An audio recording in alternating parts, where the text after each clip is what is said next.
Stranja Mountain of southeastern Bulgaria, aging villagers maintain traditions of song, dance, and yes, courting rituals. Hi, I'm Matt, and welcome to another edition of Borders on Budgets. We are here in Brashlian, Bulgaria, taking in a sampling of the local customs and traditions.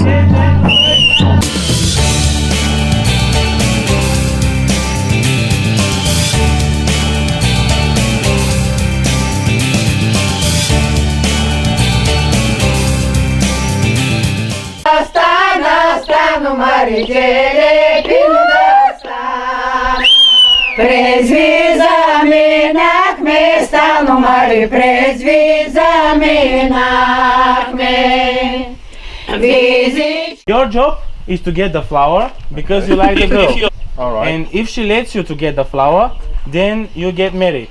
Okay. Okay, so that was the game. If he doesn't get the flower, are we still married? He's Then- pretty. He wants flowers. Kiss the bride, kiss her.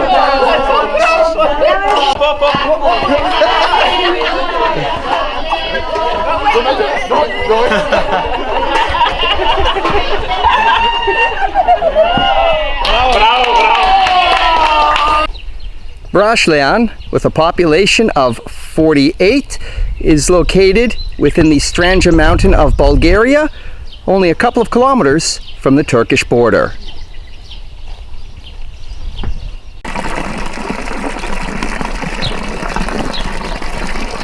For a population of 48 villagers, it wouldn't be expected that the town square would be that large. And this would be the town square.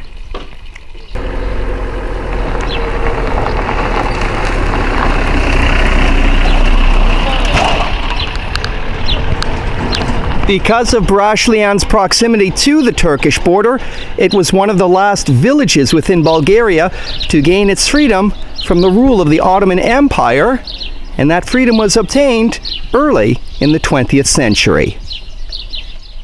С капуцинен камък. Талисмана носи щастие на групата. От сега нататък до края на пътуването той ще ви бъде ръководителя и вдъхновителя. So in every group we choose a talisman or a guy who is as shine and good as a diamond,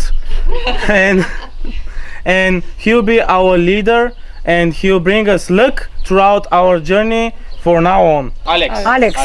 Алексей и Алексей колам Алексей, Алексей блага човешка. I'm certainly grateful for Evgeny's translation and interpretation towards what's going on here in Brashlian. Моя е майка, навърна много и здраве. Typical within Brashlian are low-rise properties, no more than a couple of stories high, and many of them date back the better part of 200 years. Part of the reason that these buildings had to be small in stature was because of a law from the Ottoman Empire that stated all properties must be seen in their entirety from policemen riding horseback. Located beside the village square in Brashlian is the village's historic church and school. And here would be an example of a low fence surrounding the property that would have allowed the Ottoman policemen to see the activities of what was going on while the policemen were on horseback.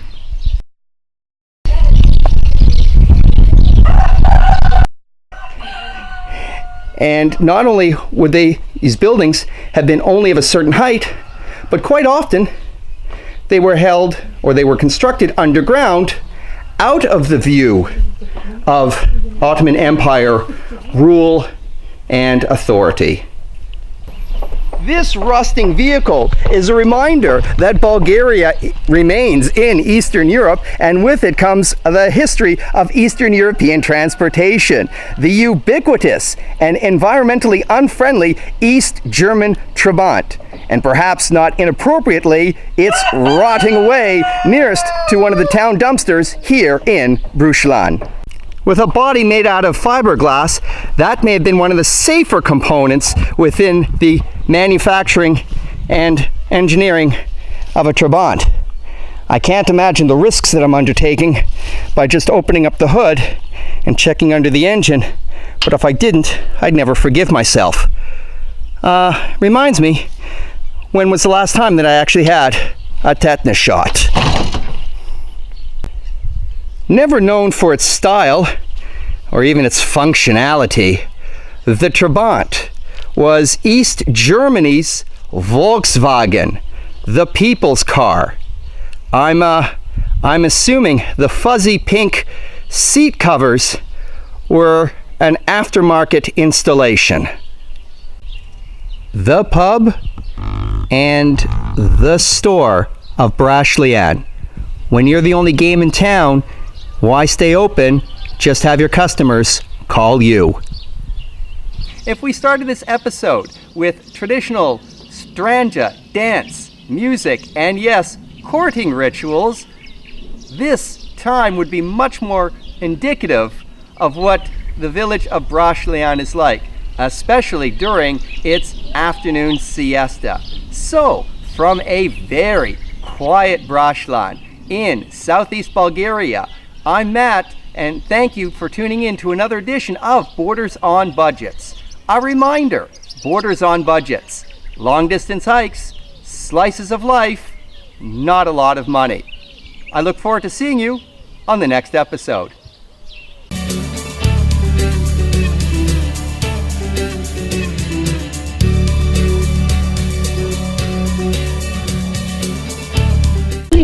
They are wishing you all good luck and everything good in life. All the health, all the handsomeness, and everything to be in you and your hearts. That's the most important thing. So now that's the end